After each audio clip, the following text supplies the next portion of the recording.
Hello काका, तुम्ही म्हटलं की आमच्या नागरिकांचा तुम्ही अपमान केला, राजीनामे देऊन. आम्ही राजीनामे का बरं दिले याचे कारण तर तुम्ही बघितले का?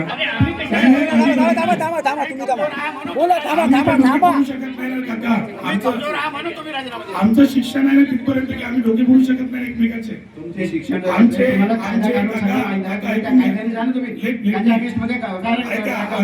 राजीनामे काढून देऊ त्याचं कारण विषय वारंवार निघत आहे या ग्रामसभेला वारंवार विषय निघत आहे.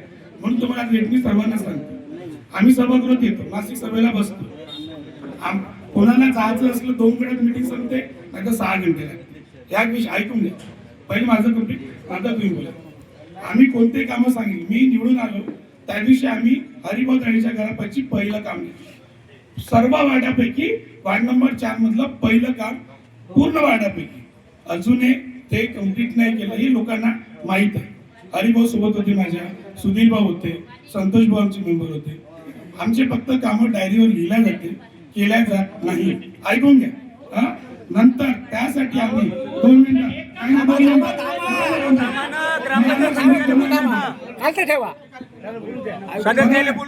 ते पसलं नाही. मला सांगा, आम्ही सगळे सदस्य असल्यावर तुम्ही मला मतदान केलं, आम्हाला मतदान केलं. तुमचं काम आहे आम्हाला काम सांगणं, आमच्याकडून करून घेणं, कोणतं काम बदलून घेणं, हे तुमचं काम आहे.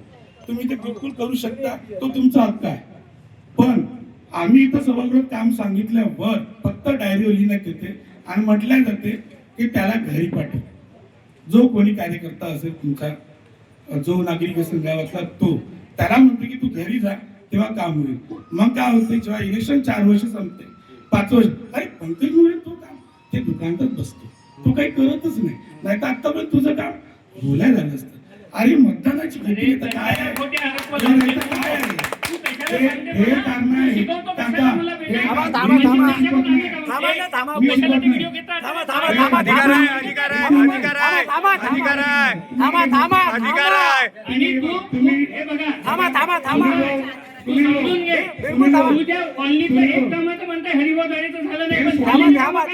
भरपूर कामं नाही झाले. अरे पण ते झालेले तुझ्या वार्डात आम्ही वार्डातल्या लोकांनी सांगितले होणार नाही. आणि अगर प्रेस नागरिक मान्य सरपंचा घरी गेले तर ते काम होईल. मग आम्ही आता कशाला उभं ठेवताय? कशाला संविधान अधिकार दिला आम्हाला फक्त मेंबर राहण्याचा आणि साईन करण्याचा. या विषयामुळे आम्ही राजीनामे दिले. लोकांना ते पटलाय, काऊन केले प्रत्येकाला तुला वाटत आहे पटलाय, लोकांना नाही पटलाय. तुम्हाला सोडून बाकी सर्वांनाच पटलाय. अरे तू का बोलतो? तुमची अनिरावी, तुमची अहमपणा, तुमच्या एकलशाहीपणाने पंकज मोरे जे आरोप करत आहे हे सगळे खोटे आहे, चुकीचे आहे.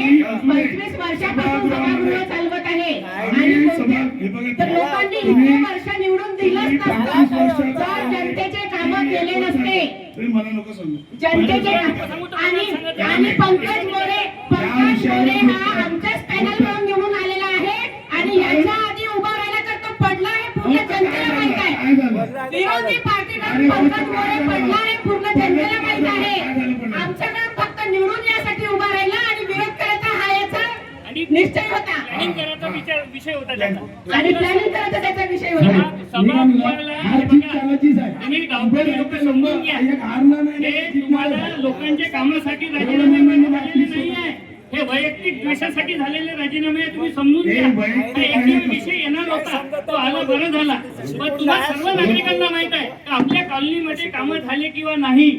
आता समजा एखाद्याने 20 कामं सुचवली असतील, 20 पैकी 10 झाले, 7 झाले, 8 झाले आणि उर्वरित झालेले नाही आहे. त्यास एक इश्यू घेऊन जर काही आपण म्हणत असेल हे चुकीची कल्पना आहे. हे तुम्ही नागरिक समजून घ्या. आणि आपल्या 8 लोकांचे राजीनामे झाले म्हणून कोणत्याही सभागृहाला अडचण गेलेली नाही. तुम्हाला हेही सांगतो, असं वाटायला नको की यांचा आम्हाला त्रास होता म्हणून आम्ही राजीनामे मंजूर करून घेतले असते. पण राजीनामे आम्ही नामंजूर केले की चला बा त्यांनी काही रागाच्या याच्यामध्ये राजीनामे दिले असतील. आपलेच लोक आहे. जनतेच आज काय तू बोल ना, तुला का बोलायचं? जनतेने अमूल्य मतं देऊन आमच्या पॅनल कडून यांना सगळ्यांना निवडून दिलं आहे. या जनतेच्या अमूल्य मताचा अपमान होऊ नये या एकाच कारणासाठी मी फक्त राजीनामे मंजूर नाही केले आहे. तिचा अधिकार होता. आणि हा माझा अधिकार होता राजीनामे मंजूर करण्याचा. ज्या अमूल्य मताने जनतेने निवडून दिलं त्यांच्याकडे जनतेच्या आशा अपेक्षा होत्या की आपल्या गावात कामं होईल आणि ह्या जनतेचा अपमान मला करून घ्यायचा नव्हता म्हणून मी राजीनामे सगळे अधिकार तुम्हाला दिलाय ना, कामं करून घेणे, कोणाचं